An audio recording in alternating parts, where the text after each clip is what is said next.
Hey guys, it's DJ Santiago, aka the Real Estate Jock, coming to you today with today's tip on FSBO'S and selling FSBO'S. For those of you who don't know what a FSBO is, it's a for sale by owner. So I'm speaking today specifically to people who are in a situation where they've made the decision to sell their home personally. And let me tell you something before I even get into this situation. Number one, a lot of realtors, and I am a licensed realtor, um, hate the fact that people are out there selling their homes, and they're going to try to talk to you about anything they can to simply get your listing. And let me tell you something about listing with a bad realtor. It's way more painful to list with a bad realtor than list a property yourself, in my opinion. Because in my opinion, my wife says it all the time. Why can't people just fire realtors for doing bad work? And I told her, I said, honey, if people were firing bad realtors for doing bad work, there'd be a lot less realtors out there. So, as I always say, not all realtors are created equal. There are some great, fantastic, awesome realtors doing the public a great service. And to those of you out there who come across this information, I salute you, I respect you, and keep doing what you're doing and helping people. There are, however, a lot of people who are watching the news who just simply get a real estate license and do some other stuff. But I digress. Let's get back to my FSBOs. So I wanted to kind of talk about some real easy things you guys can do in regards to selling your home, which is not easy, but it's definitely doable, and you can save yourself a ton of money on the realtor costs. So the first thing that we want to take into consideration is your price, right? Just today, I was talking to an older lady looking to move across the country with her husband. Her daughter's having a baby in North Carolina. She's up in Ohio. And when I talked to her on the phone, I said, where'd you get this price from? And she says, well, I've had a couple realtors because I personally feel the property is overpriced. And she's not willing to take anything but full price, et cetera, et cetera. And I said, well, where'd you get this price from? She says, well, I've had a couple realtors look at our home and say that we were pretty accurately priced. And I kind of chuckled and I said, well, where did they get that information? How did they get that information? And she told me, well, they called me, they walked in the property, did a walkthrough, they came to an open house. And in my opinion, I don't know who these realtors are, but in my opinion, realtors will say anything they have to get a listing. How do I know that? Because it happened to me. Okay. Price is the most important factor in moving the market towards your home or away from your home. Okay. Real quick story. When I sold my property, I was halfway across the country, hired a realtor that I thought was reputable. She asked me one day on the phone, what do you want to sell this home for? I gave her a number. She never countered my number. She never told me anything about my number. And I'm 1,500 miles away. Next thing you know, I end up finding out I'm getting all these emails, there's a ton of traffic. And I'm like, man, why am I not getting an offer? So I end up finding out that I actually priced my home $12,000 over the market. Nothing in that particular development has sold for anywhere near that price. And so why didn't my realtor tell me this? Remember what I just said. Realtors are interested in getting listings. Once they have that listing agreement, if it sells in the next 6 months to a year, whatever your obligation is, they're going to get something. And for some people, unfortunately, that's what they're all about. It's telling you your price is accurate, it's great, so that when you finally get pissed off in 9 weeks, because nobody's even come into your property or made an offer, they want you to think about them. I'm sure. And I asked this lady, I said, they gave you their card and said if it doesn't sell, right? She said, yeah. I said, okay. So price is the most important thing. How do you find out about price? Do your due diligence. You can go online. You can go down to your local county appraiser and find out what properties have sold recently that are similar to your property and just get a basic analysis.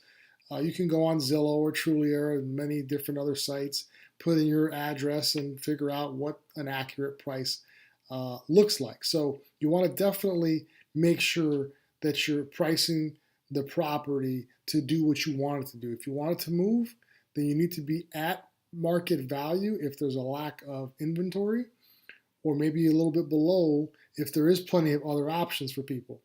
Because you got to understand that there's going to be some negotiating, and you've got to understand the marketability of your home. So price is everything. To me, pricing it is the biggest mistake people make. And then you end up really costing yourself a lot of money. So, if you price it at 100,000, which is over market, and then you end up then you end up dropping the price to 94, then you end up bringing in a realtor at 92. You may have just cost yourself $15,000-$20,000. Now that you brought the realtor in, you have closing costs, you have a bunch of different things that you have to work out. So understand that price is everything. Do your due diligence. Work with somebody. There are realtors out there who are not so hung up on getting listings. They want to help people. Work with those folks who can give you some information and some intel to let you know kind of what's going on in the marketplace so that you can price it accurately. The second thing is you want to know who your market is, and your marketing material should speak to those people. Going back to my price, I've talked to people on the phone and said, DJ, selling my property for $300,000, and the first person who offers me that is going to get it. And my smart aleck answer is, well, why didn't you put that in your marketing material? I wouldn't have called you because I have no interest in paying you $300,000 for your home today. So what I'm telling you is, if you're going to only take full price for your home, put that in your marketing material. Don't have people calling you. You're going to be pissed. They're going to be pissed. It's not going to end well. It's going to be very stressful. The last thing you want to do is price something and know that's all. If you're the only person in the world that knows you're only taking full price, you're going to have a lot of people calling you and in your mind, insulting you, or they're going to feel insulted that you won't even listen to their counter offer. So marketability, is your property in a good area, bad area, rising? Real estate either goes up, goes down, or flatlines. Where's your neighborhood? Find out that information. It won't take you long. Today's world, information's available. If you have a high school kid at home, they could probably get this done for you in about half hour with all the technology that's out there today on understanding information. Obviously, as we all see on HGTV, next tip would be put your money, if you're going to have money to get your house ready to sell, in your bedrooms, in your bathrooms, and in your kitchen. That's where people are going to spend the most amount of money, or excuse me, the most amount of time. So that's where they want to see the big improvements. They want to see that there's some curbside appeal as well. Curbside appeal is huge. It's the first thing they see. It's the first impression. So make sure that along with appliances are up to date, clean, looking good, making mommy and daddy feel like if we move our family here, that it's all going to be good. If you live in a good area for single people, you have a young, single, working, professional neighborhood, then making sure that you market the property that way. Again, your marketing description is important. You don't want to put something out there and if you have families that don't necessarily fit the demographic of your area, you've probably marketed the property, inaccurately in your marketing material. So don't be general in your marketing material. A lot of people think that's great to have more people, but selling a home, or selling anything for that matter, is a lot easier if the people who are coming in the door fit in the demographic that you're trying to attract to the home and get the property sold. The last and most important thing you guys can do to help market your home, if you're looking to sell your home, is get some professional pictures and video done. I can't speak to how important this is, because to me, besides price, it is by far the second biggest factor in actually getting people interested in pulling the trigger. With these smartphones we have now, we can click two things and see the home. A lot of people are intimidated by getting professional pictures done. You can get professional pictures done for a couple $100 that you can add to the sales price if you want to do that. But it's well worth the money. It's not going to spoil. You're going to need those pictures anyways. Even if you end up listing with a realtor, they're going to need those pictures. And so you're going to want to make sure that you don't just trust your iPhone to tell the world about your home.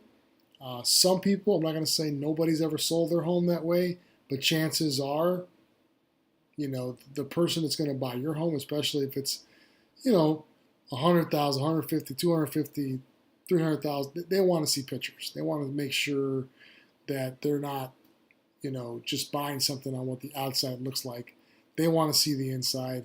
They don't want to see you in the background holding up an iPhone. It just sends the wrong message. So hire somebody. If you can negotiate a lower price, $100, $50, whatever you can find out there that's reputable, get some good pictures of especially the specific areas like the kitchen, the bathrooms, the outside curb appeal, any special features that your home has. Make sure you have that involved. All right, so hopefully this stuff helps you guys, you FSBO'S out there. If you need help and you need more information on exactly what to do, or if maybe you've been listing your property and haven't gotten any foot traffic, give me a call, 407-797-8116, or you can go right to my website, realestatejock.com, schedule a free 15-minute consult with me, and let's talk, and maybe I can help you with your property and getting it off your hands so that you can move on. Make it a great day. Remember, it's not that complicated. It's just real estate. Real Estate Jock signing off. Later.